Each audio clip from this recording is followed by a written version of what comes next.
Ito, meron akong 10,000 dala para sa iyo. Thank you po, sir. Nandit ka. Sir, thank you po, sir. Sa tulong niyo sa amin po. Salamat tayo kay God. Thank you po kay God. Sa tulong binigay niyo sa... Maraming salamat po. Walang ano yun. Musta pakiramdam mo? Mahihina po. Nanghihina ka? Ang taon na yung anak mong panganay? 8 po. Yung bunso? 4. Paano ngayon yan? Di mo na sila nakakarga. Di mo na sila naalagaan. Hindi na po. Hindi ko na sila nanalagaan. Hindi mo na sila nalagaan. Huwag mo iwanan yung kapatid mo, ha? Yes po, Daddy Frankie. Kaya nga po nang halos may kanya-kanya din kaming sariling pamilya. Parang ayaw ko na po siyang iwanan. Oo. Kasi sabi nga nila yung sakit niya nasa stage 4 na po. Mm.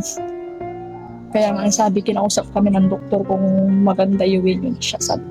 Kasi para makasama na niya ng mga anak niya, makasama pa kayo, sabi niya. Kaya parang nawalaan po kami ng pag-asa. Hello po. Nay, magandang hapon. Tay, magandang hapon po. Hi ate. Kumusta ka?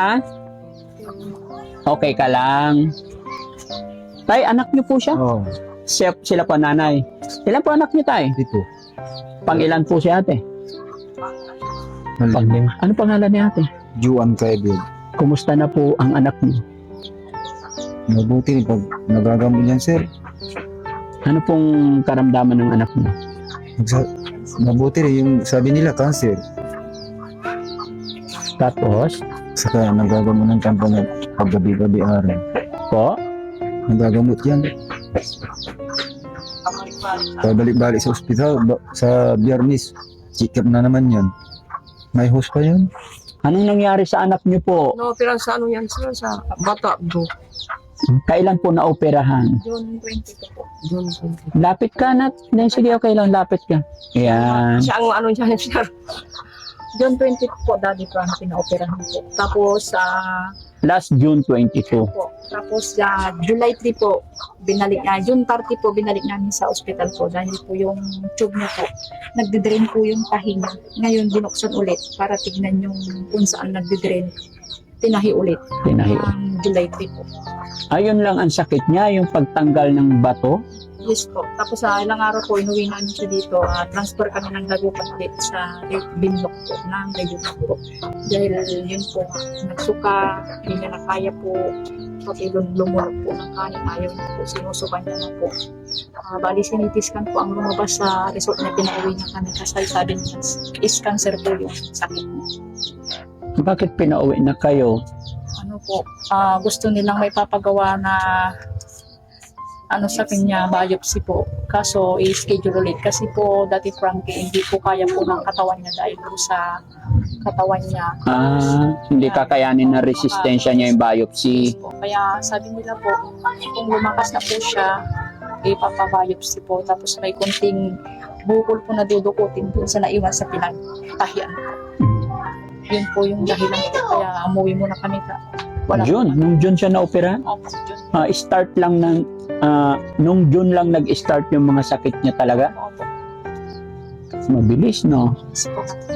Parang iglap lang po, Daddy Frankie, naibinta namin yung motor namin dahil lang sa cellphone, kaya wala po kami. Tripod po yung gagamit namin yung pansamantala. Okay lang. Yung mga cellphone, mga material na bagay, mawala man yan. Yes po, Pwede pa rin nating kitain, pwedeng mapalitan. yes po, Daddy. Importante, ginagawa natin yung best natin para sa ating kapatid, no? Kasi ang buhay ay iisa lang. Ano pangalan niya ulit? Joan po. Joan. 29 years old po, 3 po yung anak. Nasaan po asawa niya? Nag-contraction po siya sa San Carlos po, Daddy Frankie. Kasi bali umuwi yun gabi, alas 10 kasi nagkukumute. Ibinta kasi yung motor niya dahil sa asawa niya. Joan? Opo. Kausapin ko siya. Ate Joan, tatabi ako sa'yo. Kumusta ka naman? Ito po. Kumusta pakiramdam mo? Mahihina po. Nangihina ka? Nakakain ka pa naman. Kunti-kunti lang. Ilang taon na yung anak mo panganay? 8 pa. Yung bunso, 4. paano ngayon yan? Di mo na sila nakakarga. Di mo na sila naalagaan. Hindi na po. Hindi ko na sila nanalagaan. Hindi mo na sila nalagaan. Hindi mo na kayang buhatin. Tagal na po siya. Hindi ko na sila sinanay ko nang nag-aalaga. Nanay mo na lang. Tapos mga ate ko. Pumayat ka na. Hindi ka na nakuha niyan dati. Mas mataba pa nga ako yan. Magandang gabi. Nararamdaman ko yung pinagdadaanan mo. Nakausap mo rin ba ang doktor? Anong sabi ng doktor? Nasabi nila yung sakit mo? Natakot po. Natatakot ka? Bakit ka natakot? May cancer na po ako sa May cancer ka daw. ako. Huwag kang matakot. Ha? Kailangan matapang ka. Lakasan mo ang loob mo. Magtiwala ka kay God. Tapangan mo. Huwag kang magpatalo sa sakit. Ha? Sipin mo na lang, maliliit pa yung mga anak mo. Kaya kailangan lalaban ka. No? Hindi ibibigay ni God yan kung wala siyang rason, kung wala siyang mas magandang purpose. Lahat ng mga bagay na nangyayari sa atin, si God lang nakakaalam. Alam mo kung bakit ko sinabi sa'yo yan? Ganyan din ang naging sakit ng asawa ko. So, ganyan din siya umiiyak pero nilabanan niya. No? Kaya ikaw, lalo na sa iyo, ganyan din. 3 rin yung anak ko nung nagkasakit yung asawa ko. Kaya masasabi kong nararamdaman ko yung pinagdadaanan mo. Basta magtiwala ka lang kay God. Ha? Wag na wag kang bibitaw kay God kahit anong mangyari. Lagi kayong mag-usap ng ng asawa mo. Usapin mo lang siya. Lagi kayong mag-usap para sa anak ninyo. Yan lang. Salamat at nadalaw kita dito. Sana yung mga anak niya? Ito, anak mo rin to. Ang ganda ng anak mo. Pwede ba dito silang 3? Yan, ito yung bunso mo.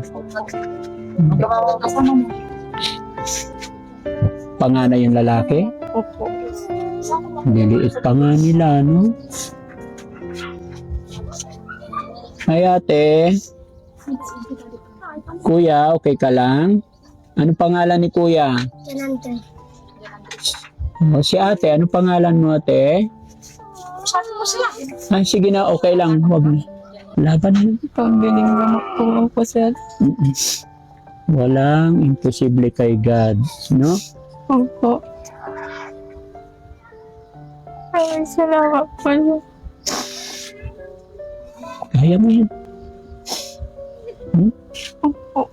Huwag tayo mawala ng pag-asa. Dito ka lang lagi sa labas. Nakaupo, hindi siya makahiga.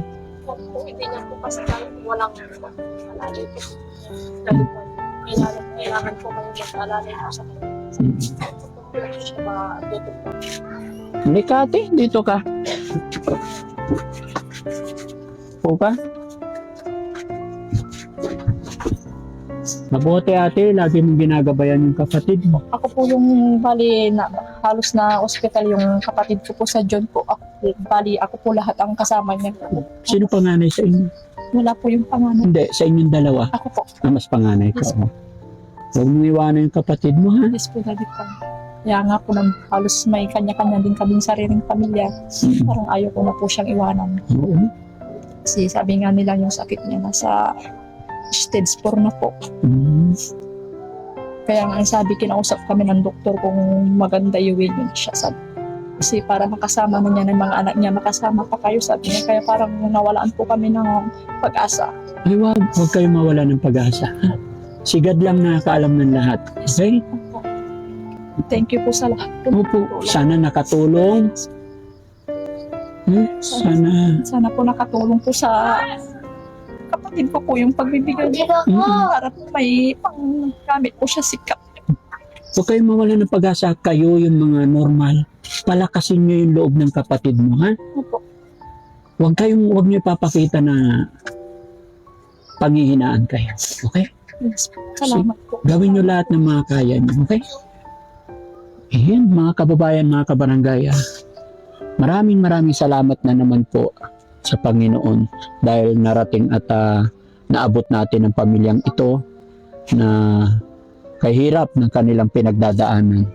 At sana nakatulong na naman tayo at sana nakapagpasaya tayo kahit sa maliit na kaparaanan. Mga kababayan, maglalambing po si Daddy Frankie. I-share po natin itong mga upload videos natin na sa ganun ay mas makatulong pa tayo, makapag-abot pa tayo ng tulong sa mga kababayan natin kagaya nito. At nawa ipag-pray po natin si ate na malagpasan niya po ang problemang ito.